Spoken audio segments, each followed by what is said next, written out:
I've been so excited to have you on the podcast this week, Hitesh, because I've just been neck deep in trying to figure out what's happening within the office of the CFO when it comes to having an autonomous finance stack. And you're like at the confluence of everything that's going on because you're running a high functioning finance team and you're also at a company that's at the forefront of AI. And so part of my job on this podcast is going to be to ask the stupid questions that other people didn't want to. So I'm gonna dumb it down for a second here, so forgive me. But let's break it down. What's a robot? What's an agent? And like, how do agents, robots, and workflows actually interact within the financial operations? Great. I love that question. And by the way, just so you feel comfortable, some of these topics were equally stupid for me before I joined UiPath, Okay, thanks. or I was not familiar with these. And for those folks who are listening to the podcast, UiPath is an agentic automation company, and UiPath started its journey through robotic process automation. And let me dummy this down. I think it becomes relatively easier if you think about it this way. UiPath was based on the primary foundation that we wanted to build a technology that can help us emulate human behavior, what humans normally do, especially with regard to white collar, where you are working on a business workflow or a process, right?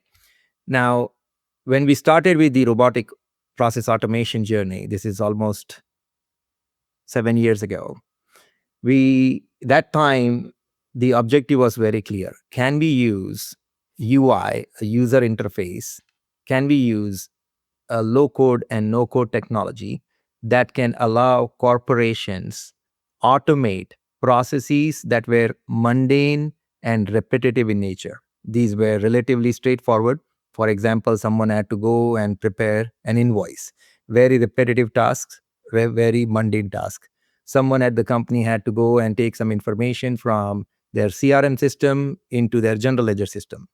Moving that information is relatively repetitive task and mundane task. So the objective was, can we come up with a technology that can allow us to emulate human behavior with regard to repetitive and mundane tasks? These were deterministic process, meaning every time a process is being performed, the outcome is exactly the same. So every time a human was preparing an invoice, the outcome is the invoice is out there. They are looking at information from place A and putting that information in place B to generate an invoice. Very standard process. That is where we started our journey. Of course, between 2018 to now, there has been significant evolution in terms of the technology landscape. We had coined a term called semantic automation at some point, which is robots which were focused on mundane and repetitive tasks or deterministic tasks, did not have brains. So they could not think on their own. So we had already started thinking about, can robots, at least looking at a field, understand and interpret that field? For example, a field that looks like an address, okay, this is an address, even though sometimes it's not explicitly called out as an address. I see a state, I see a city, I see a zip code, I see the address of a street. So maybe it's an address. So we started coining and thinking about, can there be something called semantic automation? And then, of course, the technology evolved further. AI came into play, became mainstream, and that's where the term agentic came into play.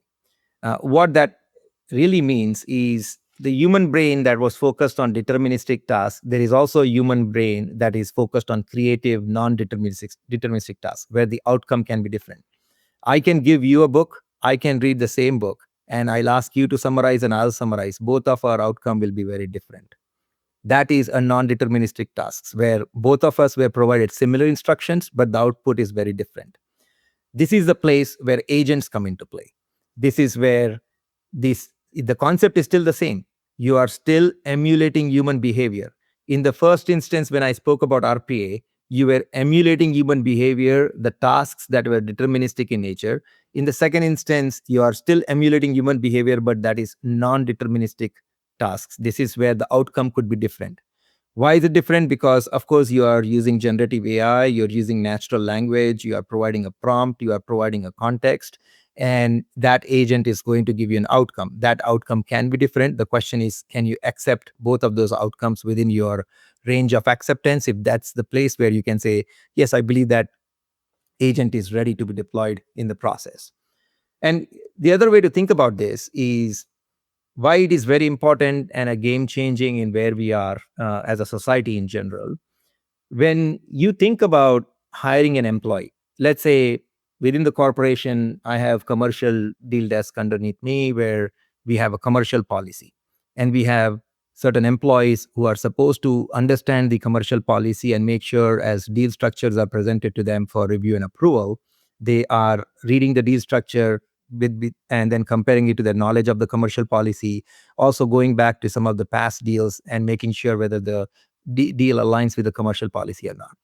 What I just mentioned in that example is there's a human being who is hired, who is being trained with the past deals, who is being provided the context of the commercial policy, and then who is being instructed on what to do. If you just take this and translate into technology language, you are basically building an agent and you're giving instructions in form of prompt. You're giving them the context in form of commercial policy, and then you're asking the agent to do what you expect a human to do, and they provide you an outcome. So it is a natural extension of emulation of human behavior with regard to non-deterministic tasks. And that is, in my mind, a simple way to think about what is a robot versus an agent. That was fabulous. Wow. Sometimes you just got to give the guy the ball and let him cook. Run the Numbers is a mostly LLC production. Yelling an intro by Fat Joe. Artwork by some AI thingamajig. Podcast and video editing is done by Cleancast at cleancast.io. Nothing said on this podcast is intended to be business or investment advice. It's the sole opinion of me, a guy who feeds his dog too much ice cream and has a history of net operating losses, LOL. If you like this podcast, please hit subscribe. It would mean a lot to me.